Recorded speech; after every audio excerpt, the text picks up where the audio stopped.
जब मार्केट में धनिया बहुत ही कम कीमत में सस्ता मिल रहा हो तब आप इसे लेकर 1 साल तक स्टोर कर सकते हैं।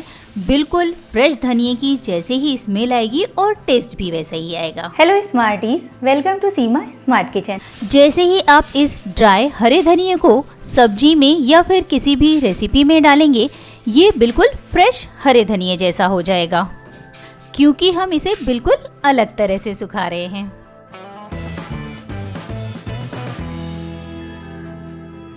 जितना भी हरा धनिया आपको सुखाना है उतना हरा धनिया ले लीजिए। आजकल तो मार्केट में 10 रुपए में भी बहुत सारा हरा धनिया मिल जाता है। हरा धनिया लाने के बाद उसे बंधा रहने दीजिए। जड़ के साइड के मोटे डंठल को कट कर दीजिए। अब बहुत ही आसानी से आप धनिया को क्लीन कर सकते हैं। इसमें अगर घास है, पीले पत्ते हैं या फिर ड्राई पत्ती है, उसे निकाल दीजिए और इस तरह की मोटी डंडी को भी निकाल देना है। सॉफ्ट वाली डंठल को पत्ते में ही लगे रहने दीजिए। इसी तरह से ये बहुत आसानी से सूख जाएगा और डंठल में बहुत अच्छी स्मेल होती है, इसलिए कभी भी डंठल को नहीं फेंकना चाहिए। सिर्फ बहुत हार्ड डंठल है, सिर्फ उसे ही निकालना है।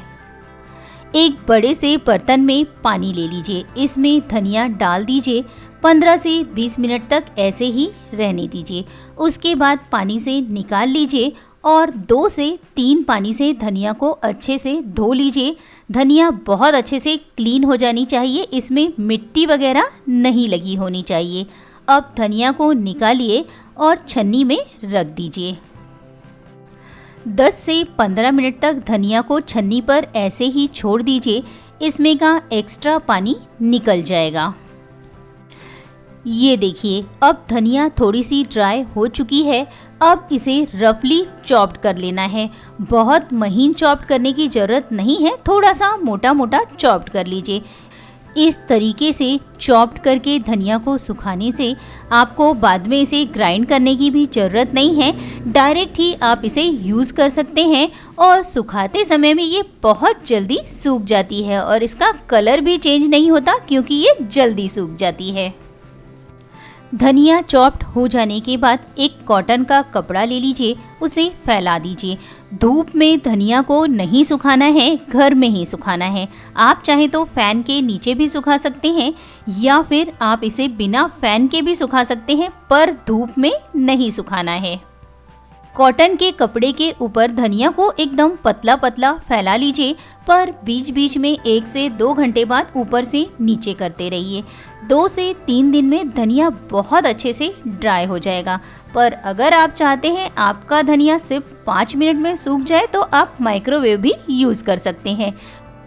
और अगर आप इसे फैन के नीचे सुखा रहे हैं तो 1 से 1.5 दिन में धनिया सूख जाएगा। ये देखिए, मैंने इसे फ़ैन के नीचे सुखा लिया है, बहुत अच्छे से ड्राई हो गया है। अगर आपको लग रहा है थोड़ा सा भी गीला है तो इस कटोरे को आप ढक कर धूप में 1 से 2 घंटे के लिए रख दीजिए और भी अच्छे से ड्राई हो जाएगा और इसकी शेल्फ लाइफ बढ़ जाएगी। माइक्रोवेव में धनिया को ड्राई करने के लिए धनिया का पानी सूखने दीजिए। मीन्स हमने जिस पानी से धोया था वो पानी इसमें का सूख जाना चाहिए। माइक्रोवेव वाली प्लेट ले लीजिए, धनिया को इस तरह से फैला दीजिए। बहुत मोटा मोटा नहीं फैलाना है, एकदम थोड़ा थोड़ा धनिया लीजिए और इस तरीके से फैला लीजिए और प्लेट को रख दीजिए माइक्रोवेव में।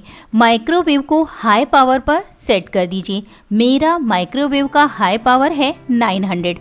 आपके माइक्रोवेव का जितना भी हाई पावर होगा उसे सेट कीजिए। 3 से 4 मिनट के लिए लगा दीजिए।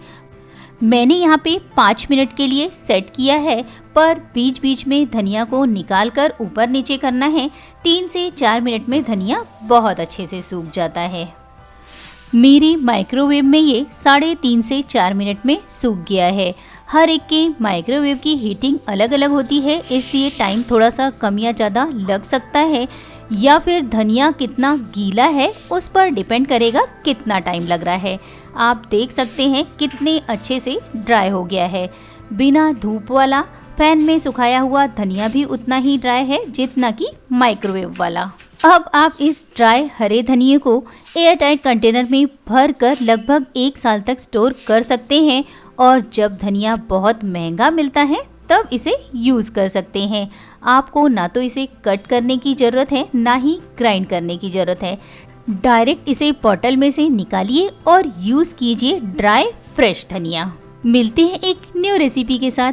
Bye bye.